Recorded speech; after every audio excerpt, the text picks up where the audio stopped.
Bacaan hari ini amat menarik. Karena bacaan hari ini justru berbicara tentang inti dari seluruh keluarga itu. Yakni pemberian diri, penyerahan, sharing.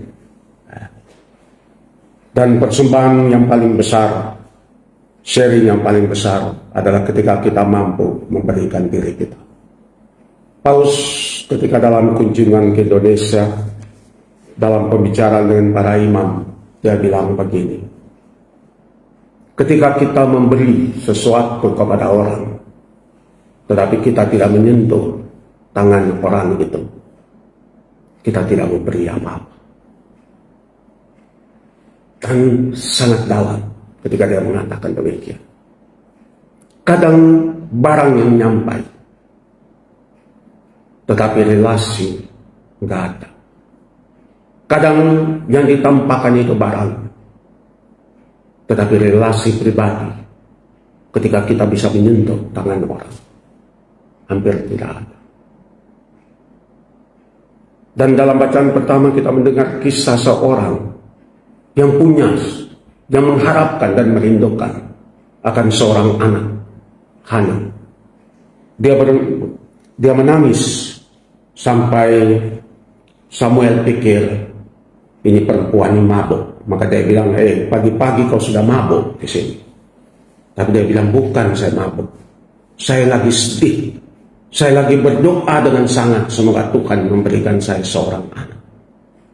Dan ketika Tuhan berikan kepada dia seorang anak, dia malah berikan ke penisah.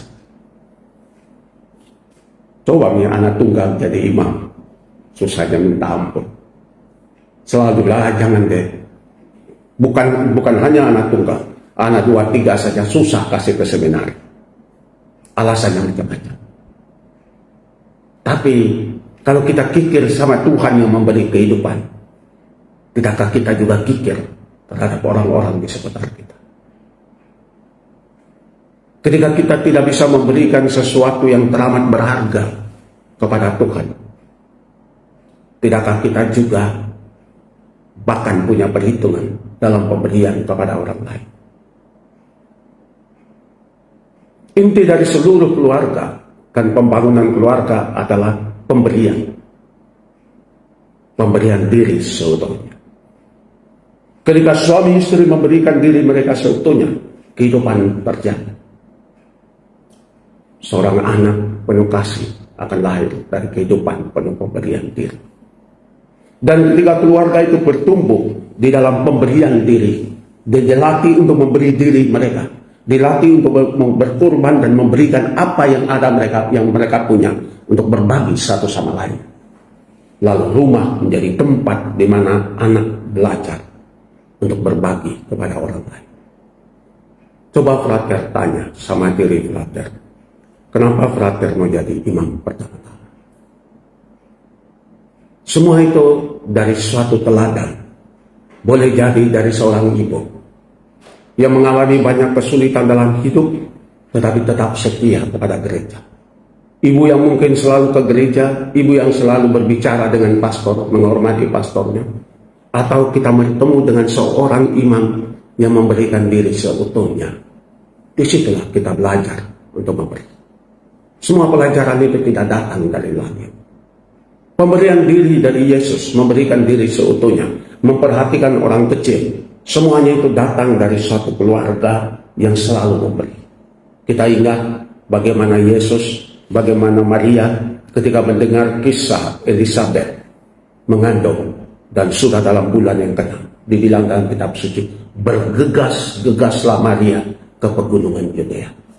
Kenapa? Bukan untuk mencari bukti seperti yang dikatakan malaikat itu. Karena malaikat bilang, dia tanya kepada malaikat, bagaimana itu mungkin terjadi bahwa saya belum bersuami bisa mengandung seorang anak. Lalu malaikat bilang, roh Tuhan akan ada padamu. Engkau akan mengandung seorang anak laki-laki. Dan lihatlah, Elizabeth yang dikatakan mandul itu, dia sekarang dalam bulan yang ke-6.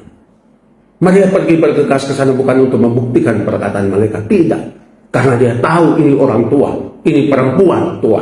Perempuan yang sudah lanjut usia, dan dalam bulan yang ke-6 ya berarti sangat riskan. Berarti apa saja bisa terjadi. Apalagi ini kelahiran pertama dari seorang yang sudah lanjut usia. Itu bertaruhannya mati. Makanya dia bergegas. Makanya ketika dia datang, dirasakan bahkan bayi di dalam kandungan Elizabeth merasakan kegembiraan yang luar biasa dari kunjungan Maria. Bayi itu punya perasaan sendiri, brother. Kalau kita nggak suka bayi, begitu kita datang bayinya nggak mau dekat. Tetapi kalau kita suka sama bayi siapa saja, muka kita mau ganas bagaimana, bayi itu pasti akan tersenyum dengan kita. Karena ada perasaannya tersendiri. Makanya bayi dalam kandungan Elizabeth itu merasakan kegembiraan, ketulusan hati seorang Maria. Makanya dia melonjak. Padahal dibilang oleh malaikat, anak Elizabeth itu nanti jadi tukang sapunya Yesus. Dia menyiapkan jalan, artinya dia kerja kotor, semuanya itu nanti Yesus jalan di karpetnya.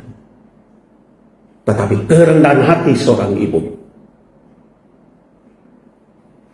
dari dalam kandungan, dari permulaan dia berada dalam kandungan ibunya sudah ada. Makanya jangan heran Yesus bisa duduk dengan mereka yang berdosa, makan dengan mereka, karena itu teladan dari orang tuanya. Suatu saat saya bingung kunjungi anak-anak kecil ini. Jadi saya waktu itu ngajar agama, dan tiba-tiba saya bilang begini, Allah itu sangat mengasihi kita seperti papamu, seperti mamamu. Dia anak kecil ini umur 6 tahun, dia bilang, frater bohong. Hah? Kenapa bisa? Papa mama kok nggak sayang sama saya. Hah? Kenapa? Papa mama jauh, nggak pernah peduli sama saya. Terus siapa yang sayang kamu? Itu pembantuku. Jadi saya bilang, Allah mengasihi kita seperti pembantu mengasihi kamu. Dia mengerti. Dia mengerti. Karena itu yang dia lihat. Karena itu yang dia alami. Makanya kasih Tuhan itu nampak di dalam diri kehadiran Tuhan. Yesus yang hadir di tengah keluarga Yesus, Yosef dan Maria itu adalah kehadiran berkat itu sendiri. Itu yang menyatukan. Makanya di dalam gereja Katolik kita selalu bilang cinta itu segitiga. Enggak pernah cinta itu cuma berdua antara suami istri. Enggak. Cinta itu segitiga. Cinta suami istri dan Tuhan. Makanya gereja Katolik itu tidak bisa tanpa Tuhan. Makanya ketika suami istri ini sangat aktif membangun hidupnya, lupakan Tuhan, pasti gagal. Ketika suami istri ini cuma aktif di gereja, pasti ada masalah dalam rumah kemudian. 3 hal ini harus sama-sama. Allah yang mengikat cinta mereka. Allah yang menyatukan cinta mereka. Allah lah sumber cinta mereka. Allah lah yang pemberi kekuatan agar mereka mampu mencintai satu sama lain. Tanpa itu, banyak pasangan-pasangan akan hancur, menyerah kalah. Banyak pasangan-pasangan yang berkuat, bertahan sampai akhir. Justru karena doa. Justru karena penyerahan diri mereka. Justru karena mendapatkan kekuatan dari Tuhan dalam doa mereka, dalam perayaan Ekaristi, dalam persembahan diri mereka di hadapan Tuhan. Itulah yang membuat mereka selalu kuat. Itulah yang membuat mereka selalu mampu mengampuni dan memberi kesempatan satu sama lain. Dan anak-anak yang lahir dari keluarga seperti ini pasti anak-anak yang tangguh, anak-anak yang kuat, tetapi anak-anak yang tahu berserah kepada Tuhan. Makanya pesta keluarga kudus hari ini mengajak kita pertama, mengingatkan kepada kita bahwa kita semua itu sudah diberkati. Bahwa kita semua ini anak-anak putra-putri keluarga besar Allah sendiri. Itulah yang diingatkan dalam bacaan kedua hari ini. Bahwa kita semua ini milik Tuhan. Bahwa kita semua ini keluarga besar Tuhan. Dan tugas kita itu adalah membawa lebih banyak orang untuk datang mengalami kasih Tuhan, mengalami berkat Tuhan itu masuk di dalam keluarga kudus Allah. Makanya keluarga kudus itu tidak boleh hanya terbatas pada agama kita saja. Keluarga kudus kita itu adalah keluarga yang terbuka untuk dunia. Makanya kasih kita itu harus juga terbuka kepada mereka-mereka yang ada di sekitar kita, terutama mereka-mereka yang amat membutuhkan perhatian. Makanya itu gereja Katolik dari permulaan, dimanapun misi perutusannya, selalu dia membangun panti-panti asuhan, rumah-rumah jompo, rumah-rumah sakit. Untuk apa? Untuk untuk memberi perhatian kepada mereka-mereka yang sakit, mereka-mereka yang dibuang, mereka-mereka yang sudah dianggap tidak berguna lagi. Itu. Makanya kegiatan-kegiatan sosial ini bukan mau menampakkan bahwa gereja Katolik itu hebat. Tidak. Tetapi itulah sarana membangun keluarga kemanusiaan itu.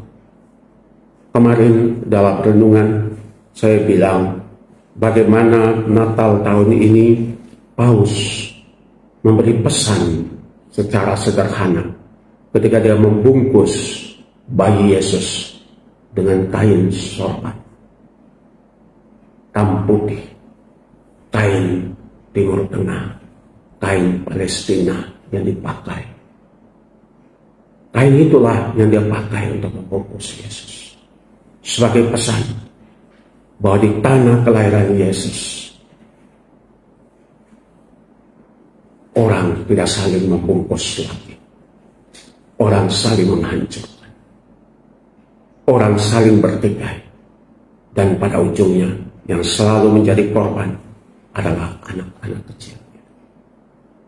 Dia membawa pesan damai, membawa pesan doa bagi kita untuk berdoa secara khusus mohon perdamaian di Timur Tengah. Semoga pesta keluarga kudus ini membuat kita semakin terbuka untuk lebih mengasihi satu sama lain. Tuhan memberkati kita.